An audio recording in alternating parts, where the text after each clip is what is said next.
Well, summer is in full swing with many people in the Miami Valley ready to enjoy the area's rivers and lakes. One couple got a surprise when come across a low-level dam on Memorial Day weekend when they were traveling down Stillwater River in Covington. They were saved by a father and his two sons, but were shaken from that incident. News reporter Seth Bird has reaction from the rescue. It's safety tips to keep in mind before you head out onto the water. SHELLY, FLORY, and her fiance were having a peaceful journey down the Stillwater River when it became anything but still. The current you see behind me is stronger than it was on Memorial Day weekend when one of their kayaks tipped, but still put them in a dangerous spot.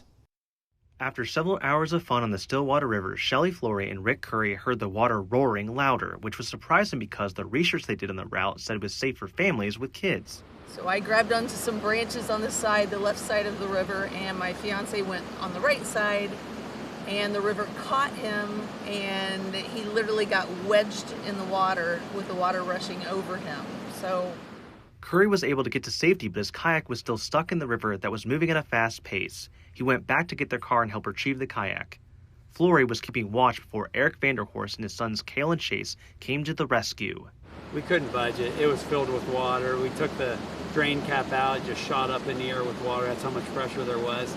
So then we were just thinking, what can we do? VANDERHORST, who is an engineer, along with his sons, were able to dislodge the kayak with smaller logs after an hour of navigating the swift waters. Obviously, it's dangerous and there's undercurrents and stuff like that, so being smart's important. And, as long as you're smart, you should be okay. Just don't take risks unnecessarily, I guess.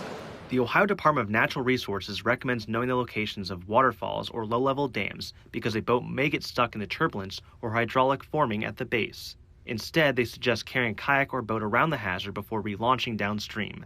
I think you scout out a little bit if you can to be safe, but it's tough. A little more safety warnings, just like they do for railroad crossings over time, right? It would be a good thing for rivers throughout Ohio. Other safety tips suggested by ODNR include knowing your own ability when it comes to handling faster currents, do not overexert yourself, and have at least one experienced paddler in your group.